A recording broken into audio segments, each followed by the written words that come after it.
Please subscribe and don't forget to press the bell icon to get notified whenever we upload a new video. आप देख रहे हैं आखिरी सौदा और देखिए मार्केट का एक्शन थोड़ा सा बदलता हुआ मूड ऊपरी लेवल से बिकवाली हावी हुई है। निफ्टी कोशिश कर रहा है 10,530 के ऊपर टिकने की। एक समय ऐसा था जहां पर हम नेगेटिव टेरिटरी में भी फिसले और उसके बाद 15 पॉइंट ऊपर। निफ्टी बैंक और मिड कैप भी अब निचले लेवल से कुछ रिकवर हो चुके हैं। स्टॉक्स आपकी स्क्रीन पर लेकर आते हैं जहां पर इस समय एक्शन देखने को मिल रहा है। ऊपरी लेवल से दबाव का प्रेशर किन काउंटर्स में आया है ये आपको मैं बताऊं। सिप्ला नतीजों का इंतजार 1.5% गवाता हुआ, लेकिन बैंकों में निजी बैंक देखिए इंडसइंड, कोटक और एक्सिस बैंक ये काफी हल्के हो चले हैं। पिछले कुछ मिनटों में यहाँ पर बिकवाली बढ़ी है। टाइटन भी ऊपरी लेवल से अब नुकसान दिखा रहा है, 4 रुपए गवा चुका है, 910 के लेवल्स आ रहे हैं। मिड कैप में लूजर्स की भी संख्या धीरे धीरे करके बढ़ रही है और कुछ ऐसे स्टॉक्स हैं जो काफी हल्के हो रहे हैं ऊपरी स्तरों से। एमजीएल काफी नुकसान में, यहाँ पर बिकवाली बढ़ती हुई। रिलायंस नेवल आपको भले ही पॉजिटिव टेरिटरी में दिखेगा, लेकिन ऊपरी लेवल से ये काफी टूटा है। यही स्थिति आरकॉम की, अब सिर्फ 1 रुपए ही बचा है ये। और साथ ही आप देखिए स्पाइस जेट में पिछले 10 मिनटों में बिकवाली हावी होती हुई आधे % से ज्यादा का नुकसान इस समय नजर आ रहा है, वरना ये काउंटर काफी टूटा, करीब 3% ऊपरी लेवल से टूटता हुआ। तो ये फिलहाल मार्केट की स्थिति जहां पर ऊपरी लेवल से भारी भरकम मुनाफा वसूली हो रही है। लेकिन चार्ट्स पर एक्शन क्या है, प्रदीप मेरे साथ जुड़ गए हैं। प्रदीप, पिछली बारी आप कोई ग्रेवयार्ड डॉजी की बात कर रहे थे, 3 ब्लाइंड माइस सुना है, ये 3 ब्लैक क्रोज क्या है बताइए। 3 ब्लैक क्रोज ये एक इंटरेस्टिंग पैटर्न है। आज सुबह हमने इसकी बात की थी और ये कहा था कि हमें एक बाउंस बाजार में दिखाई देता है और वो बाउंस आता हुआ दिखा भी। हालांकि ऊपर के लेवल पर हमने थोड़ा प्रेशर देखा है। जरा चार्ट दिखाएंगे हम तो आपको समझाना आसान होगा। ये देखिए आपके सामने चार्ट है।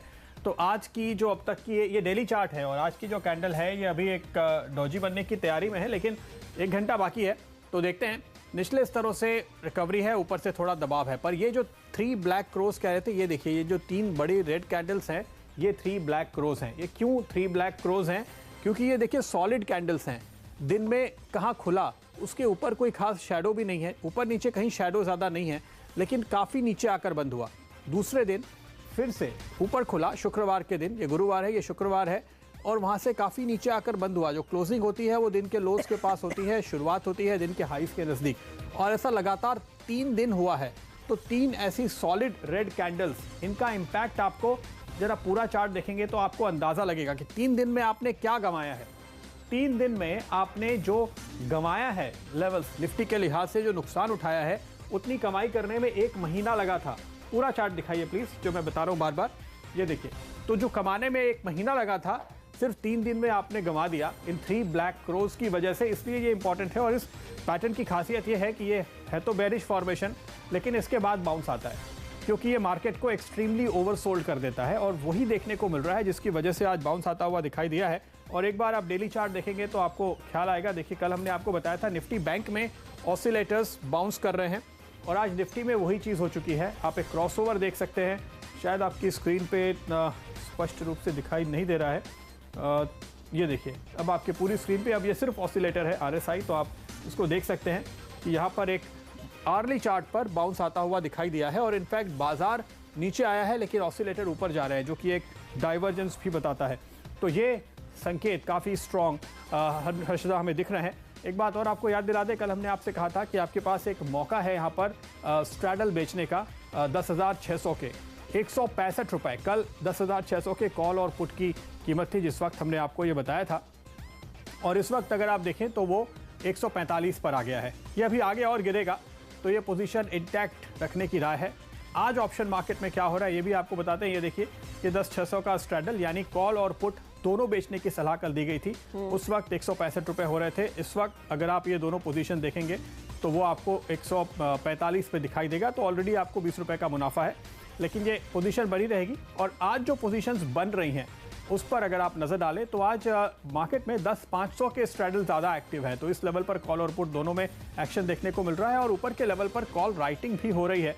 यानी अभी तक मंदी के खिलाड़ियों ने हार नहीं मानी है, ऐसा लगता है। 10,600 खास तौर पे 10,700 10,800 पे राइटिंग हो रही है। लेकिन ये भी आपको ध्यान रखना पड़ेगा कि अब हर्षदा हम एक्सपायरी के करीब हैं, तो अगर आप दूर के कॉल या पुट में राइटिंग करते हैं तो वो मार्केट पे आपका व्यू नहीं बताता, बल्कि आप उसी थीटा को प्ले कर रहे हैं जो कि हम स्ट्रैडल के जरिए कर रहे हैं कि टाइम वैल्यू कोलैप्स होगी और उसके चलते मुनाफा होगा।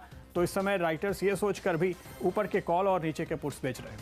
गौरव बिस्सा हमारे साथ हैं और वो ऐसी ही स्ट्रैटेजीज बनाते भी हैं। गौरव, इस सिचुएशन को देखकर बेस्ट रणनीति क्या रहेगी? आपकी सलाह क्या है ट्रेडर्स के लिए, बताइए।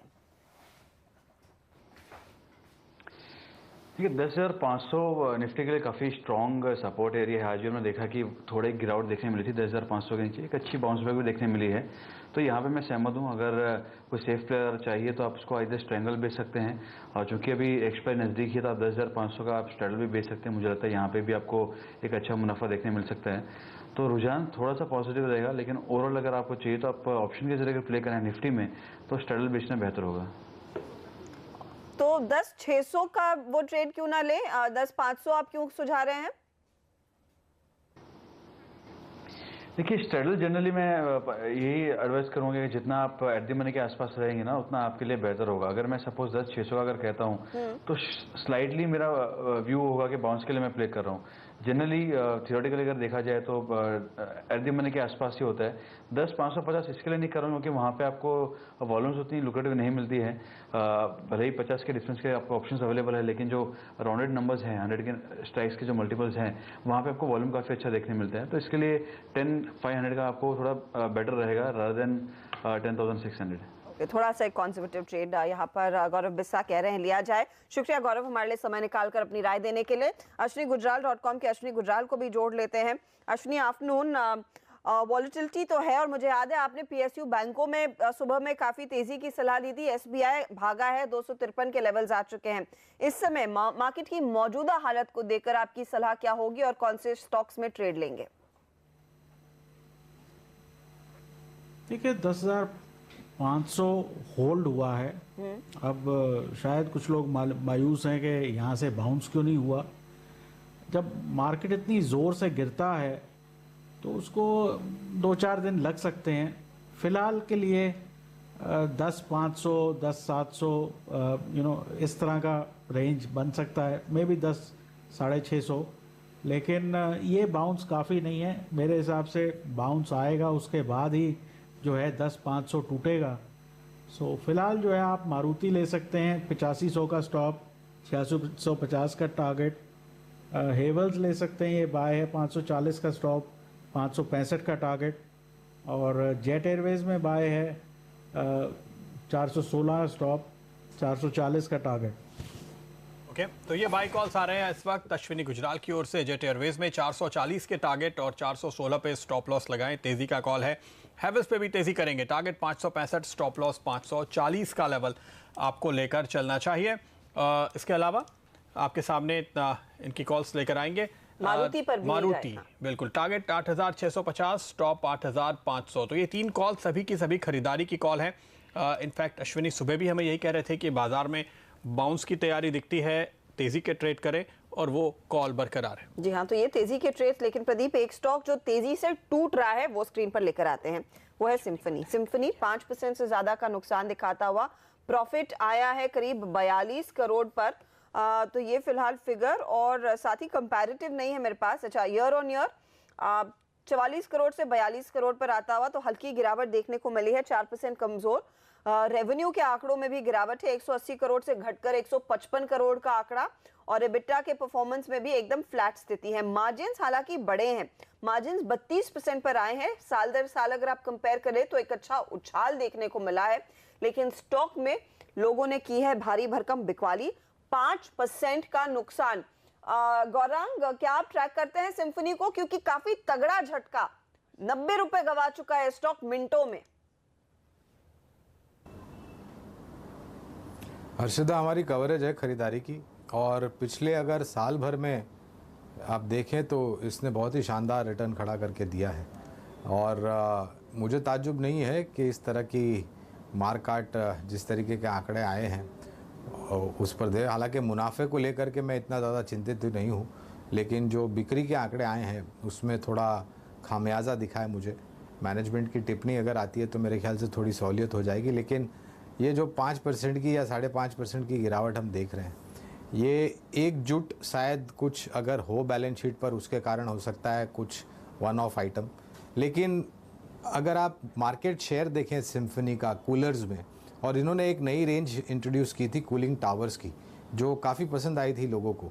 और मैं मानता हूं कि और इस साल गर्मी में इन्होंने कम से कम 6 से लेकर के 12 नए प्रोडक्ट्स कूलर की कैटेगरी में लॉन्च किए हैं। और मार्केट शेयर देखें तो काफ़ी दुरुस्त मार्केट शेयर है। लंबी अवधि के लिए मेरे ख्याल से चिंता करने की ज़रूरत नहीं है। छोटे अवधि के अगर आप कारोबारी हैं तो आपको चिंता करने की ज़रूरत है। बिल्कुल, ट्रेडर्स के लिए चिंता की बात ज़रूर होगी। 5% नीचे ये स्टॉक फिलहाल चल रहा है। रजत अगर हमारे साथ जुड़ चुके हों तो उनकी राय भी लेते हैं। रजत, क्या इसके चार्ट पर आपकी नज़र है? हालांकि बहुत एक्टिव स्टॉक नहीं है, ट्रेडर्स का स्टॉक तो ये है नहीं, निवेशकों को ज़्यादा पसंद आता है, लेकिन चार्ट्स पर क्या व्यू बनता है आपका? देखिए, फिलहाल 1570 है और ये तीसरी दिन है जो कि नया लो, मतलब इन तीनों ये कैलेंडर ईयर में नया लो बनाते जा रहे हैं। बट एक चीज़ बोलना चाहिए कि 1537 से लेके 1522 के बीच में इसमें अच्छी सपोर्टर है। ऐसा भी 1500 के आसपास एक साइकोलॉजिकल सपोर्ट भी मिलेगा। कोई कारण से अगर वो भी टूट जाए, अभी माहौल ख़राब है, थोड़ी सी वीकनेस ज़्यादा चल रहा है, तो 1500 से 1400 के बीच में इतनी सपोर्ट है कि उसी के कारण उसी लेवल पे जब आए तो इसमें एक बार ये सोचना चाहिए कि मध्यम अवधि के लिए इसकी करेक्शन पूरा हो चुका है। उसी लेवल पे बाइंग एक्सपेक्ट कीजिए, वहाँ पे बाइंग किया जा सकता है। फिलहाल weakness probably at the last leg. किस लेवल पर आप बाइंग करेंगे रजत? देखिए, पहले तो 1537 से 1522 एक सपोर्ट रेंज है, उसी में आप बाई कर सकता है 1500 के नीचे स्टॉप लगा के। और कोई कारण से अगर ये 1500 के नीचे जाता है, जो लॉन्ग टर्म इन्वेस्टर है या मध्यम अवधि के निवेशक है, उनके लिए 1500 से 1400 के बीच में जरूर खरीदारी करना चाहिए, क्योंकि इसी के बीच में काफ़ी अच्छी सपोर्ट देखने को मिलेगा और वो सपोर्ट टूट के इतना जल्दी टूट जाएगा ऐसा थोड़ा कम समझ में आ रहा है। तो इसीलिए उसी लेवल पे तो बाइंग निवेशक भी कर सकते हैं। ट्रेडर लोग 1537 से 1522 के बीच में बाइंग कर सकते हैं। ओके, तो ये लेवल है जहां पर आपको खरीदारी करनी चाहिए। रजत की राय है थोड़ा और गिरावट यहाँ पे आ सकती है, लेकिन अगले 60-70 रुपए और निकलने के बाद आपको खरीदारी का मौका मिल जाएगा। ये स्टॉक इनफैक्ट काफ़ी ज़ोर से पहले से ही गिर चुका है, करीब 2200 के हाईज हमने देखे थे एक्स्ट्रा, और वहाँ से लगातार गिरावट देखने को मिली है। ये साल 2018 का सिम्फनी के लिए अच्छा नहीं रहा है, तो बाजार की गिरावट में इसने बहुत ही हाई बीटा का मूव दिखाया है, बहुत ज़्यादा गिरा है बाजार के मुकाबले में। हमारे साथ बगा साहब अब जुड़ चुके हैं। बगा साहब, लगातार हम ये बात कर रहे हैं कि काफ़ी सारे मिड कैप्स जिस तरह से टूटे हैं, और ये ठीक है, ये नतीजा थोड़ा कमज़ोर रहा था, लेकिन ओवरऑल स्ट्रॉन्ग परफॉर्मर है, लगातार काफ़ी शानदार परफॉर्म करके इसने सालों साल दिखाया है।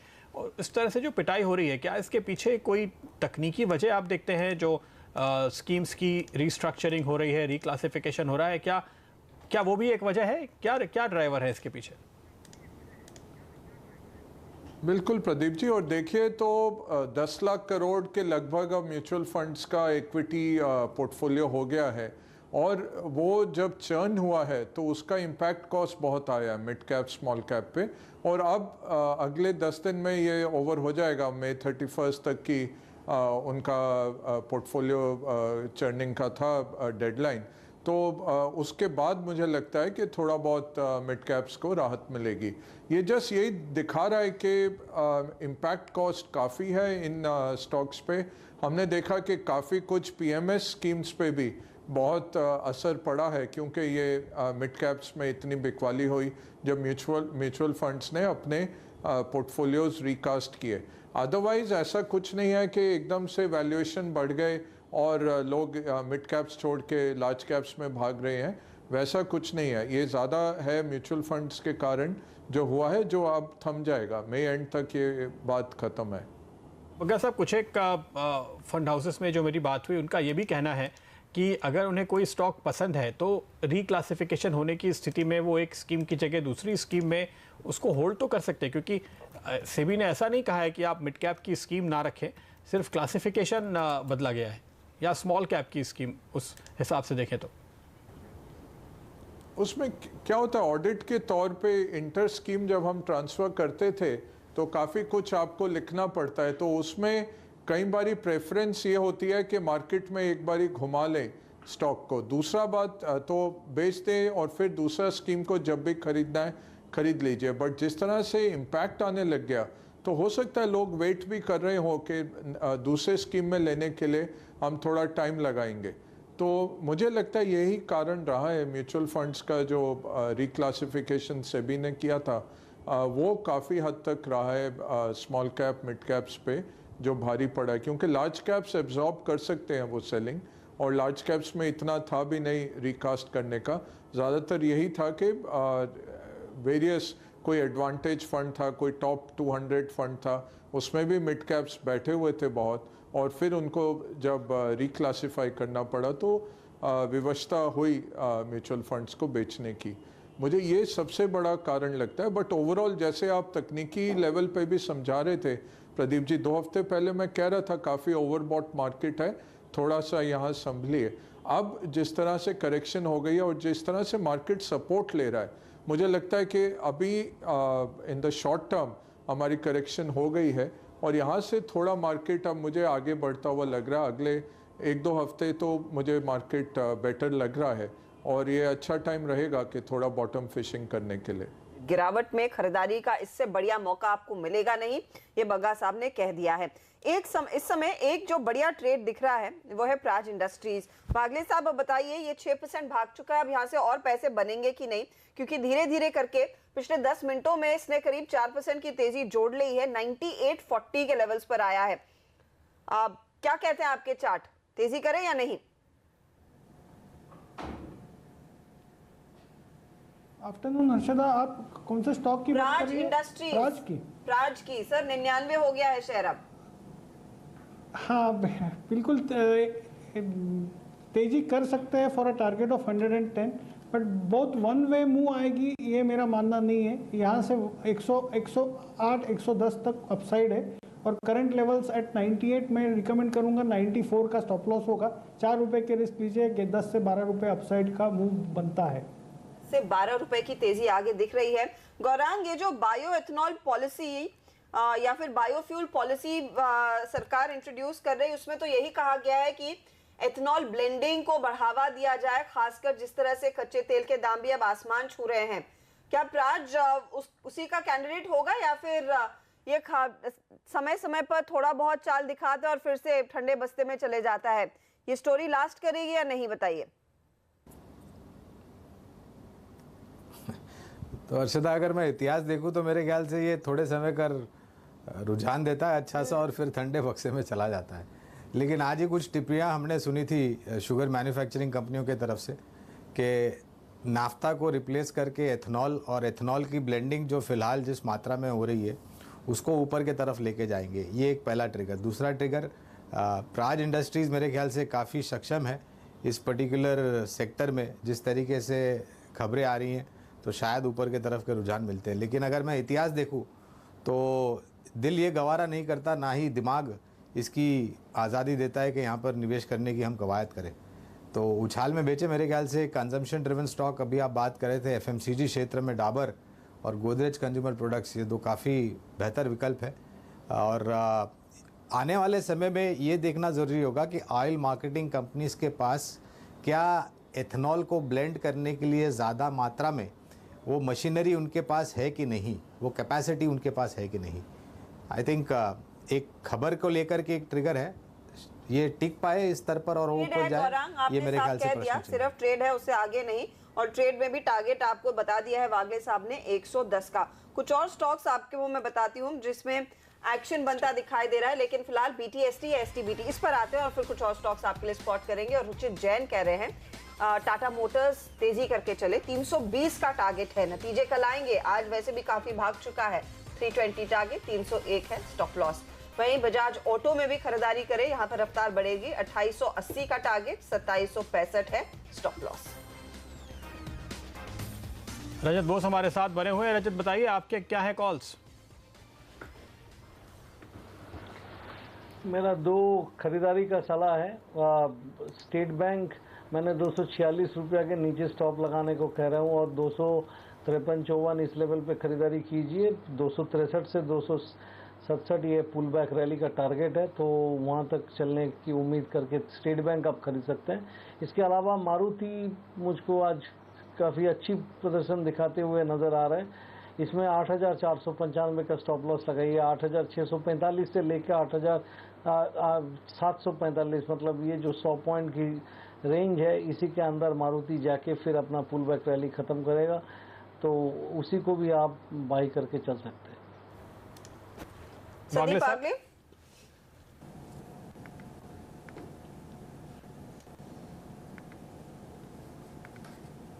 बागले साहब को आवाज सुनाई नहीं दे लगता है। या हर्षदा, मेरे दो BTST है। पहला है वेदांता जो बाय करके चले 266 के स्टॉप लॉस से फॉर अ टारगेट ऑफ 277, और दूसरा है बर्जर पेंट्स जिस स्टॉप लॉस होगा 286, टारगेट 303। बर्जर पेंट्स 303 का टारगेट, ठीक है, 290 के आसपास इस समय ट्रेड कर रहा है। वायदे में एक और स्टॉक वागले साहब देखिए और बताइए इसमें थोड़ा एक्शन बढ़ेगा या नहीं।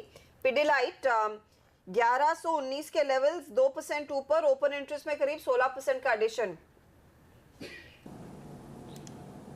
हर्षदा बिल्कुल लेके चलना चाहिए। इनफैक्ट अभी मैंने सिस्टर चैनल पे आपके रिकमेंड किया है, इसके लिए मैंने यहाँ रिकमेंड नहीं किया। बहुत ही क्लियर ब्रेकआउट है, मुझे 1150 1155 तक के अपसाइड दिखते हैं। BTST में एक 10-12 रुपए कल ओपनिंग में ही मिलने चाहिए। 10-12 रुपए की तेजी ओपनिंग में ही दिखाई देगी। आप याद रखिएगा, वागले साहब कह रहे हैं इस स्टॉक में अच्छी तेजी बनेगी। दिग्गजों पर लौटते हैं और दिग्गजों में मेटल्स में हम देख रहे हैं अच्छी खासी तेजी, लेकिन डॉक्टर रेड्डीज नंबर्स के बाद 2007 के लेवल्स 6% का उछाल देखने को मिला है। यूएस के बिजनेस में स्लो डाउन है, रशिया में सेल्स हो नहीं रही, उसके बावजूद स्टॉक में देखिए क्या बढ़िया तेजी नजर आई है।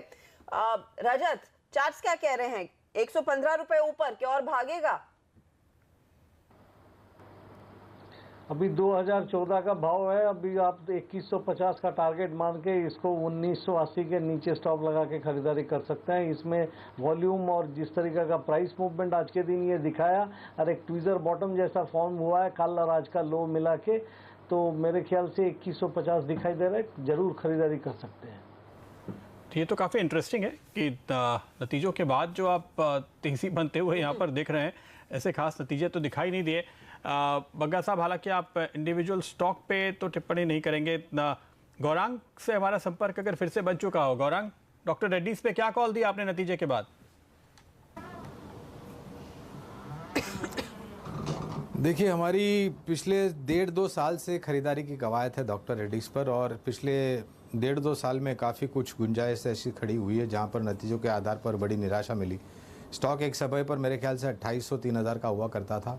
ख़राब नतीजे के बाद ये लुढ़क कर आज हमने करीबन 1800 या 1900 के आसपास के निचले स्तर देखे, या इतिहास में और भी नीचे स्तर देखे होंगे। खरीदारी की राय है प्रदीप, 3000 करीब के लक्ष्य हमारे, लेकिन एक ही है कि नज़रिया बशर्ते आपका करीबन 2-2.5-3 साल का हो, तभी जा कर के इस स्टॉक में निवेश करें। और ख़ास करके इंडियन फार्मा सेक्टर में प्रदीप, एक स्टॉक पर बुरी खबर आती है और पिटाई पूरे सेक्टर की हो जाती है। और जो टिप्पणियां हमने जो समझ में आई हमें नतीजों के बाद, तो ये समझ में आया कि बुरा समय जितना भी था अब वो ख़त्म होने आया है, और शायद जो मैनेजमेंट रणनीति आगे जा कर के लाएगी, मैं रशिया और अमेरिका के कारोबार की बात कर रहा हूँ, वहाँ पर आपको धीरे धीरे करके सुधार होता हुआ नजर आएगा। ओके, तो ये ड्राइवर्स आप देख रहे हैं आगे आते हुए, लेकिन आज तो ज़बरदस्त उछाल डॉक्टर रेड्डीज में देखिए नतीजे के बाद आता हुआ दिखाई दे रहा है। तेज़ी का ट्रेड यहाँ पर बन रहा है, लेकिन हम बात करेंगे अब चार्ट का चैलेंज की।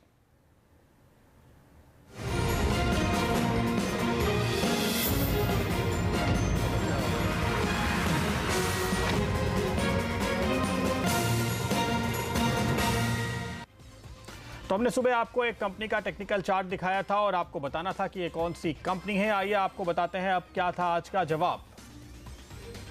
नेस्ले इंडिया, यह है वो स्टॉक जहां पर आपको आज हमने जिसका चार्ट दिखाया था, और इसके जवाब में हमें ढेरों मैसेजेस मिले हैं। 45% के शानदार रिटर्न पिछले 12 महीने में देने वाली इस कंपनी का सही अंदाजा लगाया यूपी के कानपुर से रीता मौर्य ने। रीता जी, आपको बहुत बहुत बधाई सही अंदाजा लगाने पर। और कल 11 बजे सौदा आपका में हम मिलेंगे रीता मौर्य से और जानेंगे बाजार में इनकी कितनी रुचि है, क्या है इनके सवाल, उनके जवाब भी हमारे एक्सपर्ट्स देंगे, तो हम इनसे रूबरू होंगे। अगर आप भी हमारे कार्यक्रम में आना चाहते हैं, सौदा आपका में शामिल होना चाहते हैं, तो आपको चार्ट का चैलेंज जीतने के लिए हमें सिर्फ एक SMS करना है। इसमें आप पहले लिखिए चार्ट, फिर उस स्टॉक का नाम, फिर एक स्पेस, फिर अपना नाम, और भेजिए 51818 पर।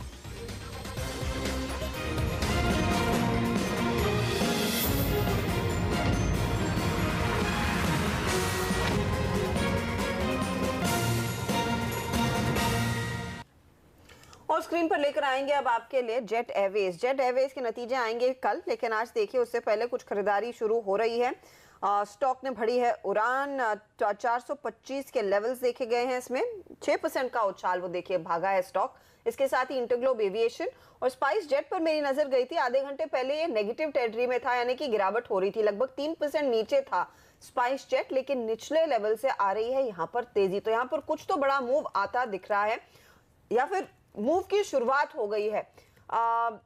रजत, जेट, इंटरग्लोब, स्पाइस जेट, एक ट्रेड लेना हो किसके साथ जाएंगे?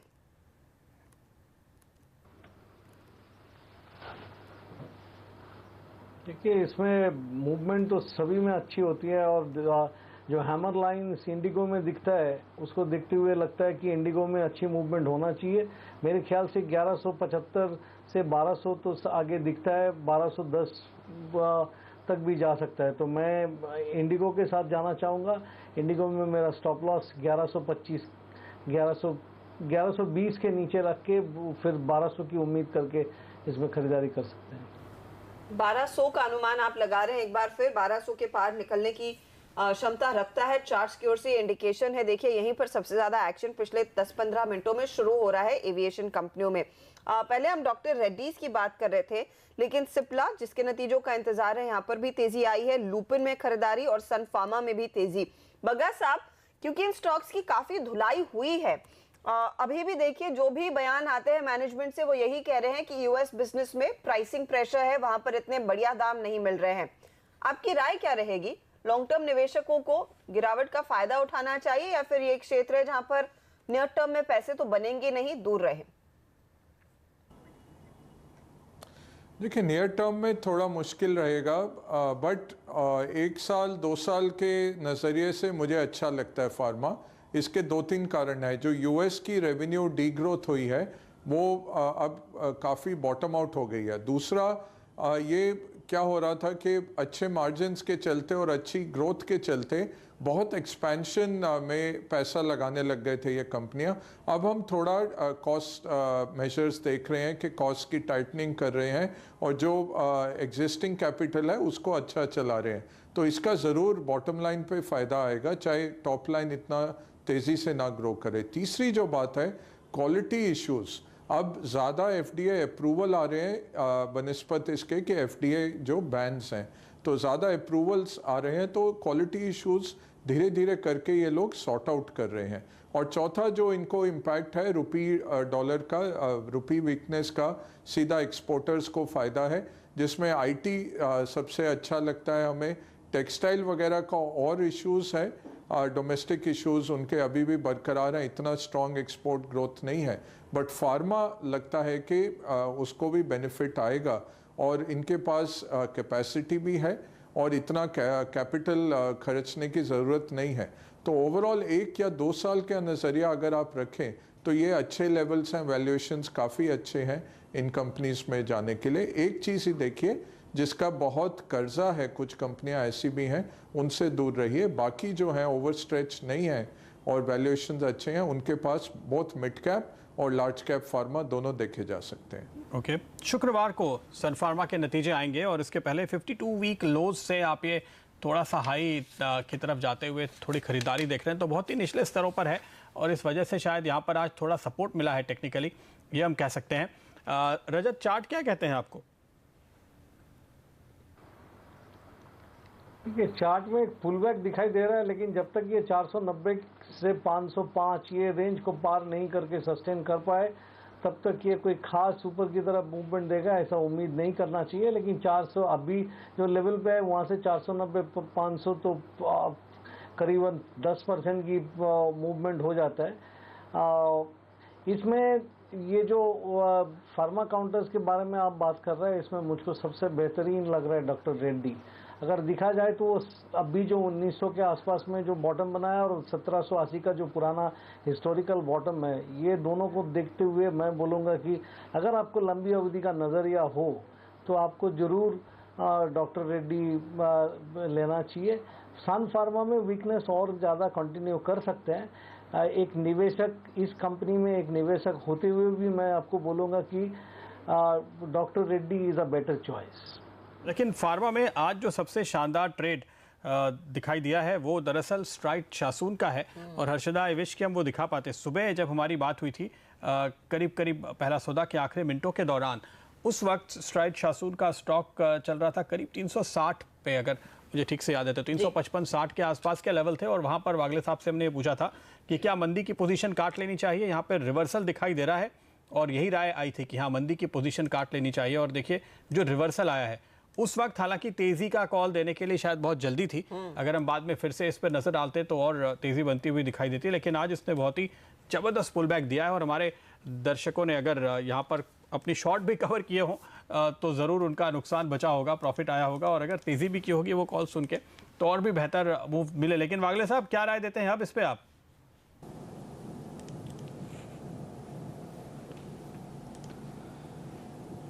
प्रदीप, तेजी की तो राय मैं अभी भी नहीं दूंगा क्योंकि रिस्क टू रिवॉर्ड मैच नहीं होगा एज अ ट्रेडर, लेकिन मुझे ये लग रहा था कि थोड़ा बाउंस बैक होगा। मैं अभी भी मानता हूँ कि ये जो बाउंस बैक है थोड़ा और एक्सटेंड हो सकता है 415 420 की तरफ, तो उसके लिए मैं फ्रेश ट्रेड बाय करने की तो सलाह नहीं होगी। ओके, लेकिन अभी भी अगर शॉर्ट है तो आप कवर कर लेंगे?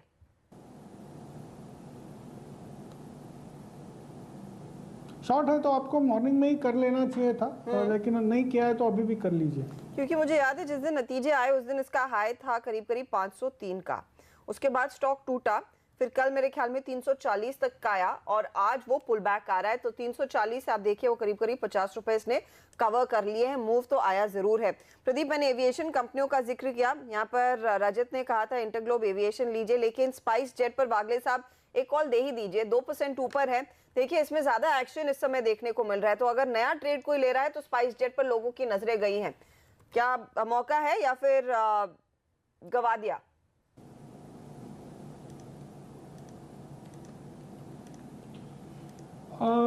इतना मुझे नहीं लगता हर्षदा ये मूव सस्टेन नहीं होगी।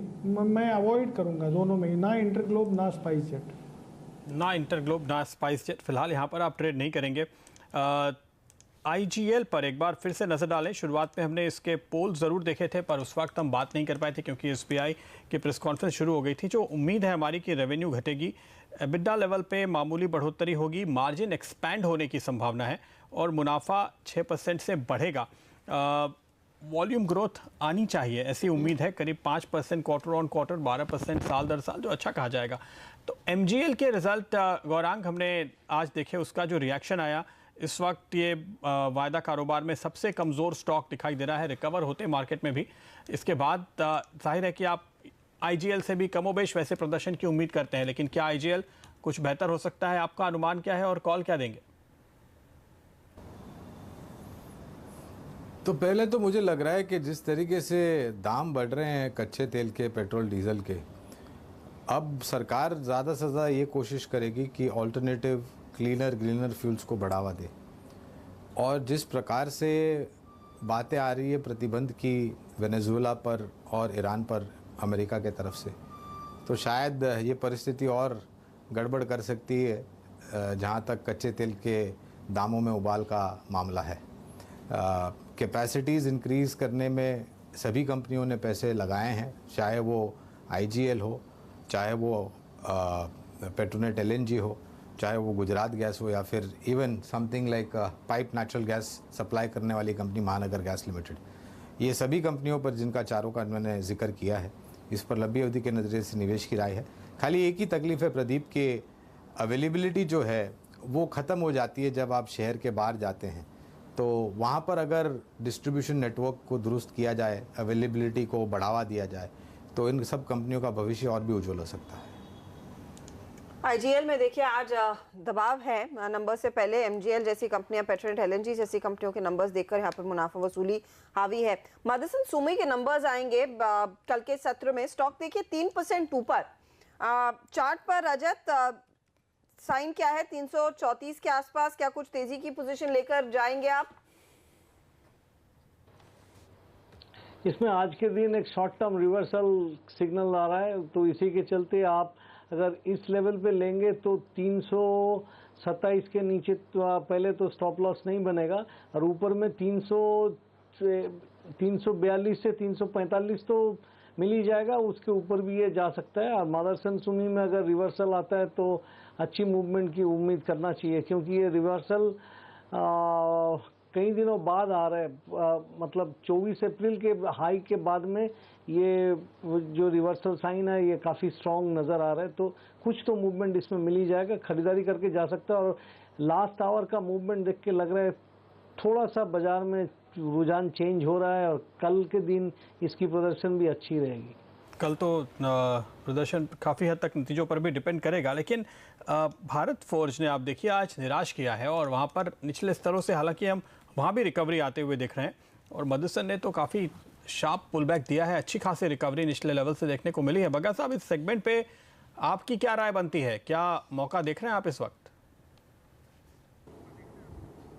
नहीं, मौका है प्रदीप जी, वॉल्यूम आएगा, और ओवरऑल देखिए तो यूएस में इतना स्लो डाउन नहीं है। ये जो एक्सपोर्टर्स हैं, सबसे बड़ा यही डर है कि यूएस का ऑटो स्लो डाउन है, उनका बड़े एक्सल वाले ट्रक्स का किस तरह से ग्रोथ है वो हमें दिख रहा है कि यूएस इकोनॉमी अभी भी लेट स्टेज में है ग्रोथ के, बट ग्रोथ फेज में है, दमदार ग्रोथ है यूएस का, उससे इनको बेनिफिट मिलेगा। डोमेस्टिक इकोनॉमी तो अच्छा कर रही है, और कुछ इनमें से जो डिफेंस के भी ऑर्डर मिल सकते हैं, तो वो एक साल तो कुछ नहीं होगा, बट आगे जाके अगर कोई लंबे नज़रिए का इन्वेस्टर है वो डिफेंस वालों को भी देख सकते हैं 2-3 साल के पर्सपेक्टिव से। But in the very short term अगले 1 साल के लिए भी ऑटो एंसिलरी पसंद है, और स्पेशली जो डोमेस्टिक फोकस्ड है।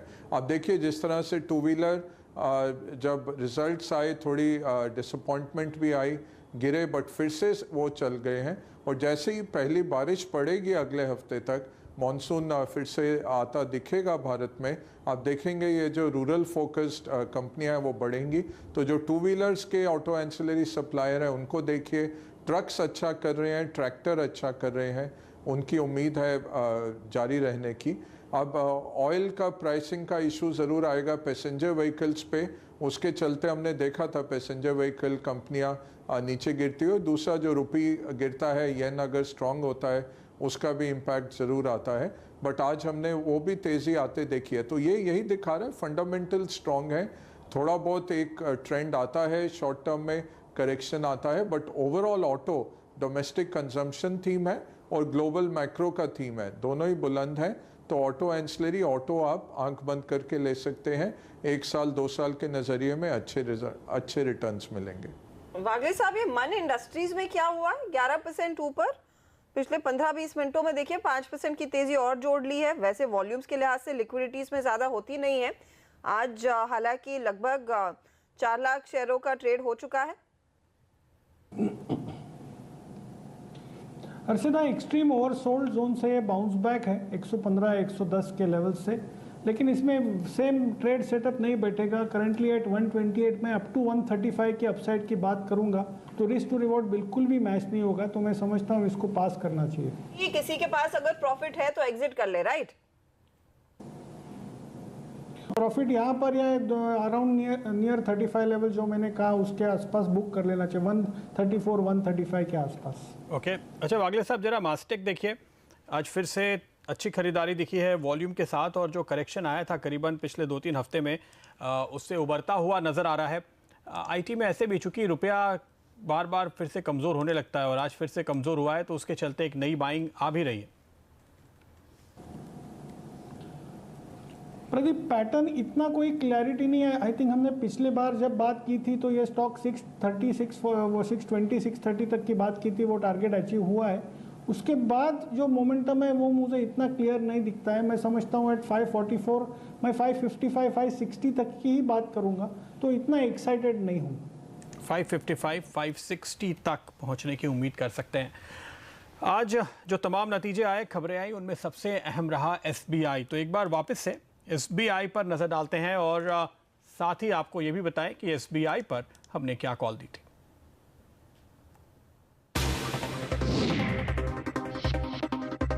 कल है रिजल्ट SBI के, आज SBI में आप लेके जाइए। SBI के नतीजों से ठीक एक दिन पहले हमने आपसे कहा कि SBI के शेयर को खरीद कर रखिए। SBI इस पर रखिएगा नजर और कल इसके परिणाम है, परिणामों से पहले ये मजबूती के साथ भाग रहा है। देखिए भूषण स्टील की डील हो चुकी है और उससे भी फायदा हो रहा है SBI को। ये पूरे सेक्टर में 2 ही बैंक्स पे मुझे थोड़ा कॉन्फिडेंस आता है और उसमें से सर्टेनली SBI एक है। शेयरों में शानदार कमाई सिर्फ CNBC आवाज ने कराई। बग्गा साहब, क्या आपको लगता है कि सरकारी बैंकों में ये जो बहुत ही मुश्किल क्वार्टर था उसके बाद अब एक बॉटम हो चुका है? क्या वर्स्ट हमने देख लिया है SBI के इन नतीजों के साथ ही? क्या इस स्टोरी में अब आगे यहाँ से रिकवरी दिखेगी? देखिए, जो 9-10 बैंक्स हैं जिनके नतीजे आए हैं अभी तक, 55,000 करोड़ का लॉस आया है। 56,000 करोड़ का लॉस है पूरे साल का सरकारी बैंक्स में जो 9-10 नतीजे आए हैं। तो ऊपर वाले जो बैंक्स हैं, टॉप 3-4 हैं, उनमें आप देख सकते हैं, बट वो फिर 2 साल मिनिमम आप सोचिए, 10 साल में कोई रिटर्न नहीं आया है। तो ये ट्रेडिंग बाउंस ज़रूर आता है। पिछले साल से मैंने कहा था जून तक एक ट्रेडिंग आएगा। जब NCLT का प्रोसेस शुरू हुआ था हमने कहा था जून तक अगर ये सॉर्ट आउट होते ही हैं चीज़ें तो एक ट्रेडिंग बाउंस ज़रूर आएगा। अब उसमें एक ही हुआ है, दूसरा इलेक्ट्रो स्टील की बातचीत चल रही है, देखिए वो कब तक उसका निपटारा होता है। बाकी 10 कहीं ना कहीं अटके हुए हैं। अब उसमें कितना मिलता है वापस, उम्मीद ज़रूर है। मीडिया रिपोर्ट्स कह रही हैं कि 1 लाख करोड़ तक का राइट बैक आ सकता है और ज़्यादातर सरकारी बैंक्स और कॉर्पोरेट फोकस बैंक्स के लिए उसमें बेनिफिट होगा। तो अगर आप चाहें तो टॉप 3-4 सरकारी बैंक और कॉर्पोरेट फोकस बैंक्स में कुछ पोजीशन ले सकते हैं, बट ये सोचिए कि ये हाई रिस्क की है कि NCLT से निपटारा होगा और ये पैसा रिकग्नाइज हो जाएगा। अदरवाइज अभी टाइम है, मेरे को लगता है एटलीस्ट 4 क्वार्टर और लगेंगे सफाई होने में। ओवरऑल देखिए तो NPA रिकग्नाइज 9 लाख करोड़ है और स्ट्रेस्ड एसेट एक 7 लाख करोड़ और है। तो 16 लाख करोड़ में से आपने 9 लाख करोड़ पे 50% का प्रोविज़न रखा हुआ है। अब 7 लाख करोड़ का जब स्लिपेज आएगा उसका एटलीस्ट 50% प्रोवाइड करने में आपका सारा कैपिटल निकल जाता है। तो सरकार ने पिछले साल 80,000 करोड़ कैपिटल एलोकेट किया था, उसमें लगभग 55-56 हज़ार करोड़ का लॉस ऑलरेडी आ गया। तो नेट कोई ज़्यादा कैपिटल फ्लो थ्रू नहीं हुआ।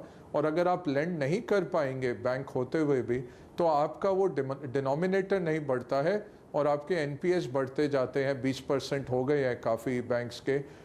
21 में से 11 बैंक्स आज ऐसे माहौल में हैं कि वो लेंड नहीं कर पा रहे। RBI ने बोला है आप लेंडिंग बंद कर दीजिए। तो 3-4 जो ऊपर के हैं चुनिंदा, उनको आप देख सकते हैं। बट अगर आपको और ग्रोथ के विकल्प हैं, अगर retail focus private sector banks हैं आपके पास, तो उनके पास जाइए। इनको थोड़ा क्लीन अप हो जाने दीजिए 1 साल और, फिर हमें टाइम मिल जाएगा। ये ज़्यादा कहीं भागेगा नहीं प्राइस अगले 1 साल में। अच्छा, एक सेक्टर आप देखिए जहाँ पे जबरदस्त मूवमेंट पिछले 2 दिनों में आया है। द्वारिकेश शुगर 23%, धामपुर शुगर 18%, बलरामपुर चीनी 18%, अवध शुगर 16%, मवाना शुगर 15%। तो ये पूरा का पूरा सेगमेंट बहुत तेज़ रफ्तार हमने आते हुए देखिए। और कई तरह की खबरें चल रही हैं, बफर स्टॉक बनाने की बात है, मिनिमम प्राइस तय किया जा सकता है। मिलों ने एक तरफ धमकी दी है कि वो अगले सीजन में क्रशिंग नहीं करेंगी अगर दाम नहीं बढ़े तो। और इन तमाम खबरों के बीच ये तेजी हो रही है। गौरांग, क्या राय दी आपने अपने क्लाइंट्स को?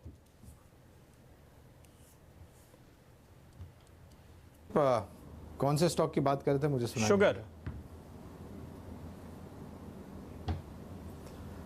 वेल, जितना अच्छा माहौल एथेनॉल को लेकर के जिक्र हो रहा है, जैसे हम जिक्र कर रहे थे अभी जब ब्लेंडिंग की बात हो रही थी, जब हर्षिता जी ने प्राज इंडस्ट्रीज़ के बारे में पूछा था, एक तरफ प्रति लीटर एथेनॉल के दाम बढ़े हैं, ऐसी बातें सुनने में आ रही। दूसरी तरफ गन्ना और फिनिश्ड शुगर के बीच में जो संतुलन नहीं बन रहा है, वो जल्द संतुलन बैठेगा वो भी हमें नज़र नहीं आता। और ये भी वास्तविकता है प्रदीप के पिछले 2 साल में आप देखने जाए तो कमूमन सभी स्टॉक ने करीबन 50 से लेकर के 100, 200, 300% का रिटर्न दिया है। हमारी कवरेज बलरामपुर चीनी पर है, लेकिन हम राय निवेश की बलरामपुर चीनी में उन निवेशकों को दे रहे हैं जिनके पास जोखिम झेलने की क्षमता बहुत ही ऊपर की तरफ है। क्योंकि ये एक सेक्टर ऐसा है जो सरकार की नीतियों से बहुत जूझता है और निवेशक परेशान हो जाता है। तो यहाँ पर काफ़ी सारे सवाल अभी भी बाकी हैं। ये तो जो पूरी तेज़ी हो रही है ये इसी वजह से, इन खबरों की वजह से कि सरकार कोई ना कोई पुख्ता कदम उठाने वाली है जिससे कि इन कंपनियों के रियलाइजेशन बढ़ेंगे। पहले कोशिश हुई थी सेस लगाने की, पर वो कामयाब नहीं हुई क्योंकि काफ़ी सारे राज्यों ने इसका विरोध किया। आखिरी मिनटों में हम आ चुके हैं और आज आपको बताएं जाते जाते अब फाइनली किन स्टॉक्स पे पोजीशंस बनती हुई दिखाई दे रही हैं, कहाँ पर हो रहे हैं ज़्यादा ट्रेड। और आप देखिए आज शुगर कंपनीज के अलावा कुछ दिग्गजों पे नज़र डालिए। डॉक्टर रेड्डीज़ लैब यहाँ करीब 6% ऊपर अब क्लोजिंग होती हुई नज़र आई है। आखिरी मिनटों में ये एक ज़बरदस्त मूव रहा है। बास्टेक पर हमने नज़र डाली थी, वो एक तेज़ी का मूव रहा है। दीपक फर्टिलाइज़र यहाँ भी जाते जाते तेज़ खरीदारी हुई और अब ये दिन के आखिर में करीब 6-6.5% ऊपर बंद होता हुआ नज़र आ रहा है। वेंकीज़ करीब 6% ऊपर बंद हो रहा है और आखिर मिनटों तक वेंकीज़ के स्टॉक में भी हमने आज तगड़ी खरीदारी होते हुए देखी है। तो ये कुछ एक एक्टिव स्टॉक्स। एनसीसी को हम नहीं भूल सकते, यहाँ पर फाइनली करीब 9% का मूव, लेकिन आखिरी मिनटों में ये भी नया हाई बनाता हुआ। और हाँ, स्ट्राइड शासून एक बार फिर से आपको याद दिला दें, सुबह हमने यहाँ पर आपको मंदी काटने की राय दी थी और देखिए किस तरह की शार्प रिकवरी इस स्टॉक ने आज दिखाई है। प्रदीप, लेकिन ऑटो में देखिए अशोक लेलैंड की चाल 5% का उछाल इसने आज काफी रफ्तार दिखाई और काफी तेजी में रहा शेयर। टाटा भी सुबह हमने दी थी अशोक लेलैंड सुबह वाले शेयर, इसीलिए मैंने बोला आप क्योंकि कह रहे थे कि कुछ स्टॉक्स को भूलना नहीं चाहिए, तो अशोक लेलैंड दोपहर में हमने इसकी ज्यादा बात नहीं की है, लेकिन 142 पर वो स्टॉक टिका है, काफी बढ़िया तेजी। टाटा मोटर्स कल नतीजे आएंगे। आज वैसे भी वो खबरें थी कि चाइना में जो इंपोर्ट है कारों का उस पर छूट मिलेगी, 15% की छूट आ सकती, तो उस खबर से भी स्टॉक भागा। बजाज ऑटो, आयशर दूसरे तेजी वाले खिलाड़ी थे आज के सत्र में। साथ ही आप ध्यान रखिएगा कि मिड कैप में ऐसे कई काउंटर्स थे जिनमें तेजी हुई है। बलरामपुर चीनी जिसका हम जिक्र कर ही रहे थे, इसके अलावा प्राज इंडस्ट्रीज देखिए, मैग्मा फिनकॉप में एक पुल बैक आया, जस्ट डायल के नतीजों के बाद खरीदारी हुई, HDIL जैसे काउंटर्स, तो कई ऐसे स्टॉक्स जहां पर आज चमक देखने को मिली है। तो पिछले कई दिनों की लगातार बिकवाली के बाद बाजार ने एक राहत की सांस ली है और रिकवरी मोड में दिखा है। 10,543 ये निफ्टी का क्लोजिंग लेवल, लगभग 30 अंकों की बढ़त। निफ्टी बैंक 25,810, तो 26,000 के काफी करीब और उन्हीं लेवल्स को फिर से पार करने की कोशिश में ट्रेडर्स का एक्शन बढ़ चुका है और साथ ही साथ मिड कैप इंडेक्स में भी लगभग 50 अंकों का उछाल देखने को मिला। तो all's well is that ends well.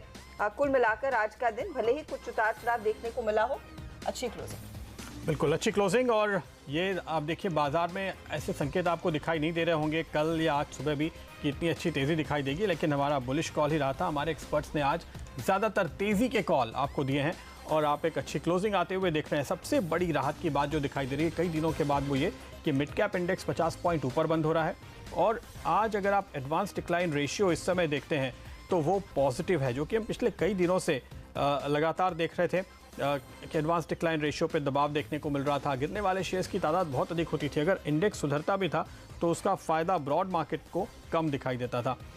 एक और राहत की बात आप कहिए कि डाउ फ्यूचर्स इस समय करीब 56-57 पॉइंट ऊपर हैं। कल डाउ में हमने ऑलरेडी 300 पॉइंट की एक तेज़ी देखी है और इस वक्त जब कल हमारा बाजार बंद हो रहा था तब वहाँ पे 200-250 पॉइंट का उछाल था। उसके बाद आज फिर से अगर फॉलोअप बाइंग की उम्मीद बनती है तो ग्लोबल मार्केट्स का मूड कुल मिलाकर ठीक रहने की संभावना दिखाई देती है। बगा साहब ये बताइए, ये जो आज हम बाजार को संभलते हुए देख रहे हैं, क्या ग्लोबल सिग्नल्स जो हम हर रोज़ सुबह आकर देखते हैं, एक तो बॉन्ड यील्ड, एक डॉलर और फिर अमेरिका में क्या हुआ, वो सब ठीक ठाक रहेगा या अभी आपको वहाँ पे रिस्क दिखाई दे रहा है? अभी फ़िलहाल रिस्क कम हो गया है प्रदीप जी, स्पेशली ये चाइना और यूएस का जो कल अनाउंसमेंट आया, काफ़ी कुछ होना है उसमें, बट अभी वो डाइजेस्ट हो गया है। अब अगला रहेगा कि कोरिया के साथ समिट होता है कि नहीं और ईरान के साथ सैंक्शंस कितने स्ट्रॉन्ग रहते हैं। हमारे लिए इशू ऑयल का प्राइस ही है और शॉर्ट टर्म में बहुत पेन है उसकी, बट ये अच्छा है कि सरकार अगर कीमतें बढ़ाई रखे, क्योंकि फिर उसके जो विकल्प हैं वो सब हो जाते हैं कि आप उनको अफोर्ड कर सकते हैं डेवलप करना। अब देखिए नॉर्वे सबसे बड़ा एक तेल उत्पादक नेशन है और उसमें नॉर्वे कीमत रखता है भारत से भी ज़्यादा अपने तेल की, और उसके कारण $1 ट्रिलियन उन्होंने सेविंग कर ली है, जो कि उन्होंने एक सॉवरेन वेल्थ फंड बना लिया है जो कि हर नागरिक को फिर पेंशन दे पाता है। तो हमें यही करना है कि अगर हम तेल की कीमतें बहुत कम कर देते हैं तो वो फिर लोग उसको वेस्ट भी करते हैं। अभी आपने हाई रखी है, अगर आप चल के कहीं जा सकते हैं आप 10 बारी सोचेंगे। ये है कि इन्फ्लेशन ज़रूर उसके अंदर आता है, डीजल बढ़ता है तो स्ट्रेट वो इन्फ्लेशन पे आता है। अब अगर आरबीआई रेट बढ़ाएगा तो ये एक काउंटर ग्रोथ मेजर हो जाता है। अब यही देखना है कि सरकार क्या लेके आती है। एक्साइज कट करना ही पड़ेगा, बट 1 रुपये का एक्साइज कट है, 10,000 करोड़ आपके सरकार की रेवेन्यू गिर जाती है हर 1 रुपये एक्साइज कट पे। तो ये ज़रूर देखना पड़ेगा कि कितना वो एक्साइज काट पाते हैं और क्या कर पाते हैं। ओके, इस बीच एक जानकारी आ रही है, हालांकि अब तो आपके पास एक्शन लेने का मौका नहीं है, लेकिन एसबीआई की ओर से ये खबर आ रही है कि क्रेडिट कार्ड यूनिट का आईपीओ लाने की तैयारी है और इंश्योरेंस कंपनीज के भी इश्यूज ला करके एक वैल्यू अनलॉकिंग होती हुई दिखाई दे सकती है। तो आज के प्रेस कॉन्फ्रेंस में एक और पॉजिटिव आया है बैंक की ओर से और इसके और डिटेल निकल कर आएंगे आगे, जब इंटरव्यूज होंगे, इंटरेक्शंस होंगे, एनालिस्ट मीट होगी और उसके बाद एसबीआई को इसका फायदा मिलता हुआ नजर आएगा। क्रेडिट कार्ड बिजनेस में हिस्सेदारी बेची जाएगी प्रदीप, ये इनफैक्ट बैंक के मैनेजमेंट ने कहा है और जनरल इंश्योरेंस बिजनेस को इसी साल इसी फिस्कल में लिस्ट कराने की तैयारी। तो एक के बाद एक ये वैल्यू अनलॉक करेंगे, पहले जनरल इंश्योरेंस बिजनेस और उसके बाद फिर क्रेडिट कार्ड बिजनेस में हिस्सेदारी वो बेचेंगे। आज का ऑफकोर्स स्टाफ परफॉर्मर है डॉक्टर रेड्डीज के साथ। चलिए, बहुत बहुत शुक्रिया आप सभी का, अजय बग्गा, रजत बोस, संदीप पागले, गौरांग शाह, बहुत बहुत धन्यवाद हमारे लिए समय निकालकर आज के दिन राय देने के लिए कि क्या रणनीति होनी चाहिए मार्केट में। और इसके साथ ही आखिरी सौदा में फिलहाल हमें दीजिए इजाजत, लेकिन बने रहिए क्योंकि ब्रेक के बाद दिन का पूरा रिकैप लेकर आएंगे मार्केट टॉप 20 में। नमस्कार।